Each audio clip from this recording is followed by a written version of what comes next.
Kekasih Tuhan, sampai hari ini berita tentang pembunuhan almarhum Yosua yang dilakukan oleh Freddy Sambo masih menghebohkan bangsa kita ini. Kenapa menghebohkan? Karena pembunuhan yang dilakukan oleh Freddy Sambo terhadap Yosua sudah direncanakan, atau dengan kata lain, pembunuhan berencana. Nah, kekasih Tuhan, ini sangat menarik simpati dan empati seluruh elemen bangsa kita ini. Semua masyarakat Indonesia hampir melihat dan mengikuti berita ini. Nah, kekasih Tuhan, memang kasus pembunuhan hampir setiap hari terjadi di bangsa kita ini. Tapi tidak seheboh apa yang terjadi saat ini yang dilakukan oleh Freddy Sambo dan kawan-kawan. Nah, sangat menghebohkan karena pembunuhan berencana ini dilakukan oleh salah satu petinggi Polri yang seharusnya itu tidak terjadi. Yang menarik dari kasus ini yaitu sudah direncanakan pembunuhan itu sebelumnya. Dan ingat baik-baik kekasih Tuhan, setiap pembunuhan yang sudah direncanakan itu sangat sadis dan sangat disayangkan. Kekasih Tuhan, peristiwa ini mengingatkan saya akan suatu peristiwa yang terjadi dalam Alkitab, yaitu apa yang dilakukan oleh Raja Daud terhadap Uria prajuritnya dan suami dari Betseba. Kita bisa melihat itu di dalam 2 Samuel 11 ayat yang pertama sampai dengan ayat yang ke-27. Nah, kekasih Tuhan, latar belakang pembunuhan Uria yaitu karena percintaan. Singkatnya, Daud suka akan kecantikan Betseba, dan untuk mendapatkan Betseba, Daud merencanakan pembunuhan terhadap Uria suaminya. Kekasih Tuhan, semua rencana Daud berjalan dengan baik dengan melibatkan Yoab, orang kepercayaan Daud sendiri, dan pada akhirnya Uria harus mati terbunuh dalam peperangan yang sudah direncanakan Daud. Dan pada akhirnya Daud mengambil Betseba menjadi istrinya. Nah, kekasih Tuhan, apa yang dilakukan Freddy Sambo kepada Joshua sama dengan apa yang dilakukan Daud kepada Uria, yaitu pembunuhan berencana, namun dengan motif yang berbeda-beda. Kalau Daud, karena Daud suka sama istri Uria, yaitu Betseba.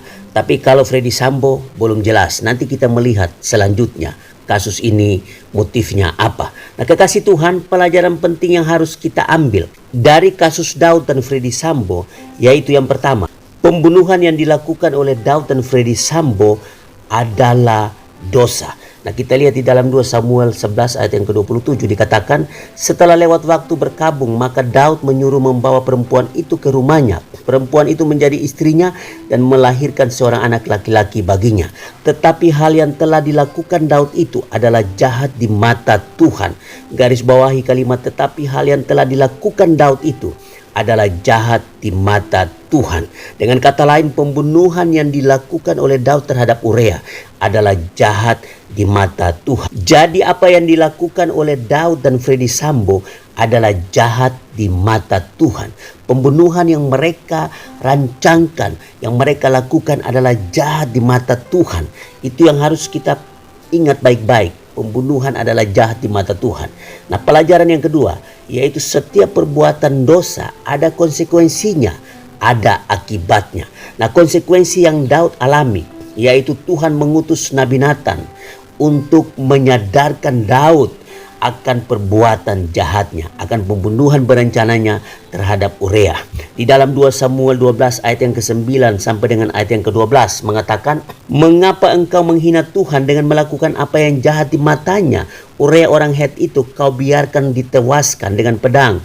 Istrinya kau ambil menjadi istrimu, dan dia sendiri telah kau biarkan dibunuh oleh pedang Bani Amon. Oleh sebab itu pedang itu tidak akan menyingkir dari keturunanmu sampai selamanya, karena engkau telah menghina aku dan mengambil istri Uria orang Het itu untuk menjadi istrimu. Ayat yang ke-11, beginilah firman Tuhan, bahwasanya malapetaka akan kutimpakan ke atasmu yang datang dari kaum keluargamu sendiri. Aku akan mengambil istri-istrimu di depan matamu dan membiarkannya kepada orang lain. Orang itu akan tidur dengan istri-istrimu di siang hari. Ayat yang ke-12, sebab engkau telah melakukannya secara tersembunyi, tetapi aku akan melakukan hal itu di depan seluruh Israel secara terang-terangan. Nah, kekasih Tuhan, apa yang dilakukan Daud adalah perbuatan menghina Tuhan. Di dalam ayat yang ke-9 sangat jelas, mengapa engkau menghina Tuhan dengan melakukan apa yang jahat di matanya. Jadi kekasih Tuhan, apa yang dilakukan Daud yaitu perbuatan menghina Tuhan. Jadi kekasih Tuhan, apa yang dilakukan Daud dan Freddy Sambo dan mungkin orang-orang lain yang melakukan pembunuhan di mana-mana, semuanya perbuatan menghina Tuhan.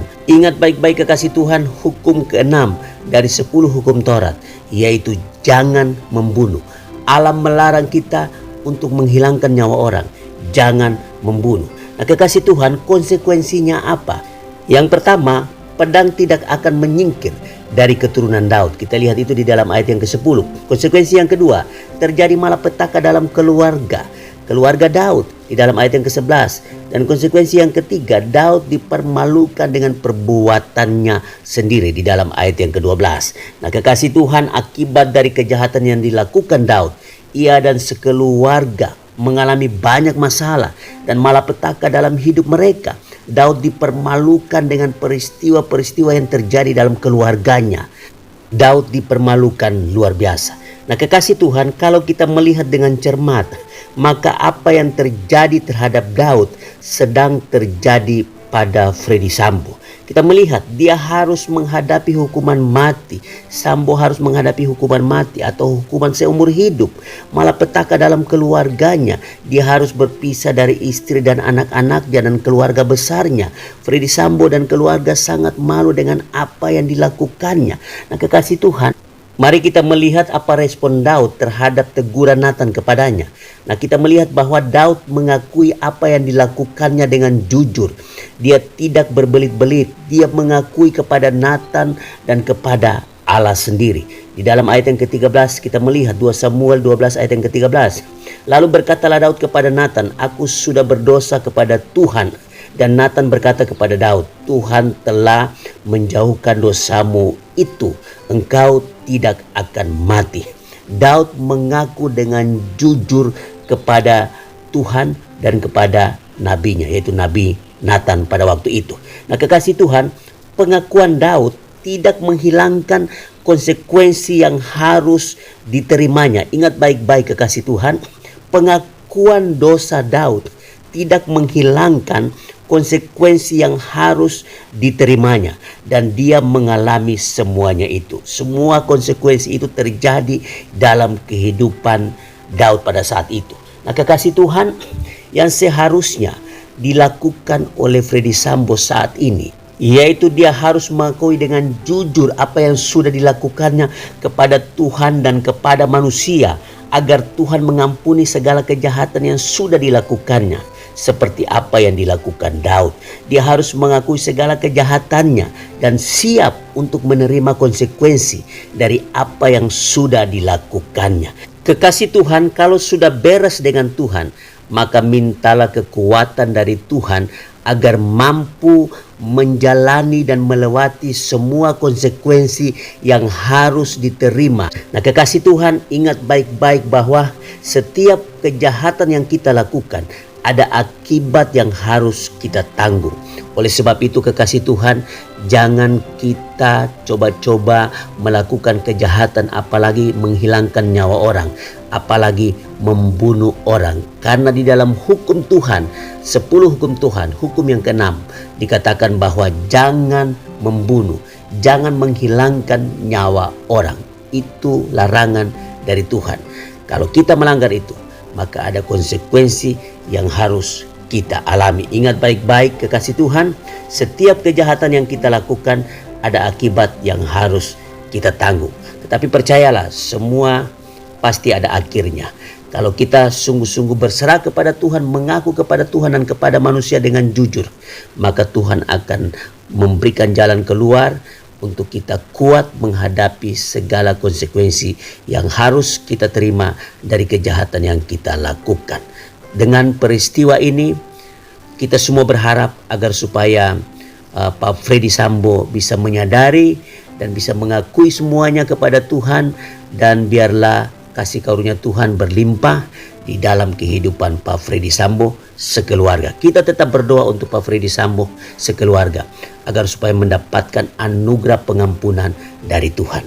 Tuhan Yesus memberkati kita semua.